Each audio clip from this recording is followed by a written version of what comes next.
Hello, and welcome to this quick chat, part of Laser Focus World's PhotonicsNXT Fall Summit.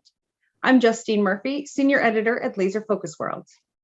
Today, I'm talking with Tom Batley, Vice President of Government and Partnerships at the American Center for Optics Manufacturing, also known as AmeriCOM, about the organization's 5-year plan for development of workforce, manufacturing technology, and sustainability in U.S. optics production. Tom, it's so great to be talking with you. Thanks for having me, Justine.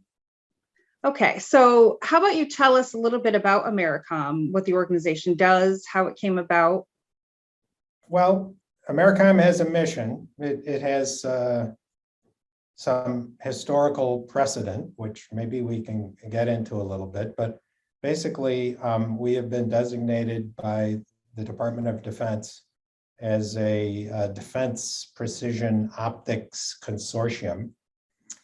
And we have been tasked with workforce development, supply chain stability, and manufacturing innovation in the defense production optics industry. So that means new technologies for America's optics manufacturers, specific technologies that will help with specific DoD programs, and the workforce to implement those technologies and keep the industry strong going forward. Why are these activities necessary? Well, first, to maintain U.S. competitive lead internationally, we got a little smug about things toward the end of the 20th century, and frankly helped create our competition around the world. So it's to maintain U.S. competitiveness. And second, to maintain U.S. competitiveness and readiness, if there's ever a surge and a demand on our supply chain, to make sure that American optics manufacturers are prepared for that. And I guess third, it's a national security issue. The competitiveness and the readiness of the industry depend on technological superiority and a workforce to implement that. So it's those activities are necessary because nobody else was doing them. Makes sense. And how are these things funded? Where does that support come from? We're funded with a combination of awards from the Defense Department. One is called the National Imperative, and that's about workforce development. And part of it is funded through the Cornerstone OTA, which is an other transactional authority. That's what the acronym OTA is, under IBAS, another acronym, the Industrial Base and Analysis and Sustainment Division inside the DoD. So it's the National Imperative and the Cornerstone OTA. What do they say about IBAS? The OTA is basically used to create dynamic relationships across the industrial base. So what that means is, after about 6 years of lobbying on this issue, gathering support letters from industry like APOMA, the American Precision Optics Manufacturers Association, talking to delegates from numerous districts and states around the country, we were successful at getting the DoD to identify optics production as a critical vertical in their supply chain that feeds into everything else. And we were designated as the entity to get the job done nationally. So that's workforce development, supply chain stability, and manufacturing innovation. Okay. Well, what are the expectations and benefits of being involved with AmeriCOM? So this is funded as a national security effort, Justine.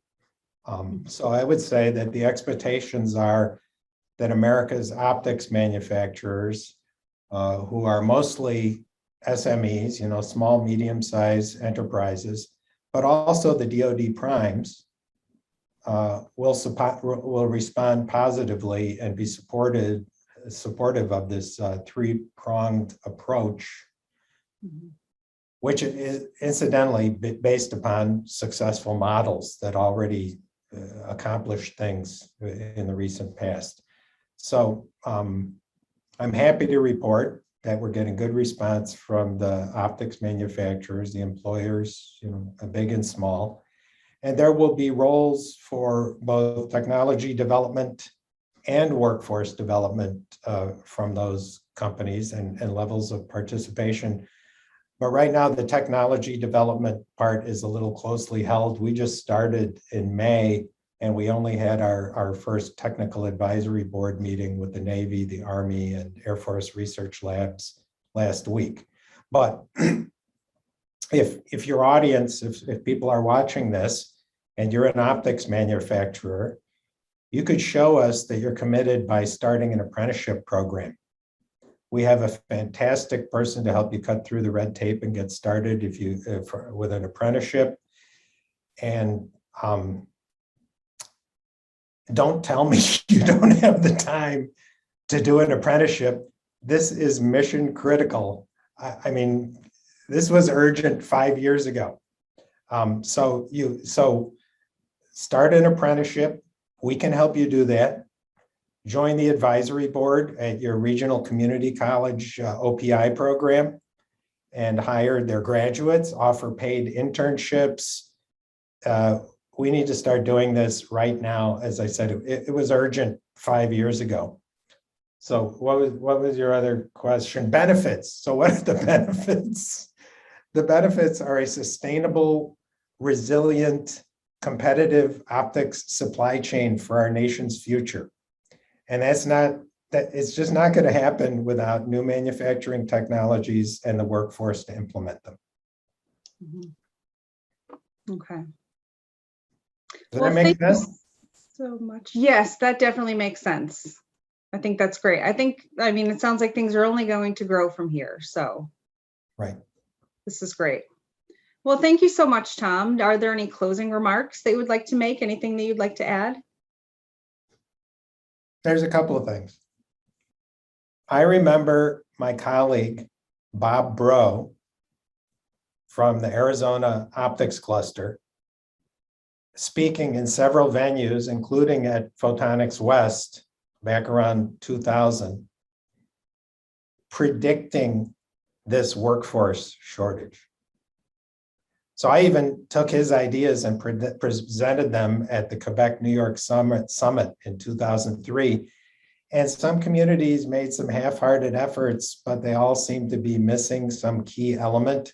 And AmeriCOM is going to help these communities put together the right pieces in their local region. And I'm talking about Florida, New Jersey, Arizona, New Mexico, Southern California, the Seattle region. So we have a website. Go to the website, send us a line, tell us that you somehow want to get invited, involved, and I'll be giving a plenary talk at OptiFab in Rochester in a couple of weeks. If you're planning on being at OptiFab, please come to the talk and please reach out, and I'd be happy to talk to you about AmeriCOM anytime. Thanks. Oh, that's fantastic. I actually will be there as well. So I think that would be really great. Yeah. Well, so on behalf of Laser Focus World, I'd like to thank our very informative quick chat guest, AmeriCOM Vice President Tom Batley, for joining us for the PhotonicsNXT Fall Summit. That wraps up Laser Focus World's PhotonicsNXT Fall Summit. I would again like to acknowledge our event sponsors, Alexa, Focuslight, Gentech EO, Optimax, Palomar Technologies, Teledyne FLIR, and ZMAX, who helped bring you this event. We're so grateful for their support. We hope you've enjoyed today's Photonics Next Summit. If you missed any sessions, they will be available on demand for you to view, so please come back to watch anything you may have missed. And I encourage all of you to explore product collateral from our sponsors in the Photonics Next Product Showcase, which is also available here on the event website. And feel free to reach out to me directly with any feedback or questions, or if there are sessions or speakers you'd like to hear from at future Photonics Next events. My email I can be reached at is jmurphy@endeavorb2b.com. Thanks for attending today's event. We hope to see you again at Digital Summits next year.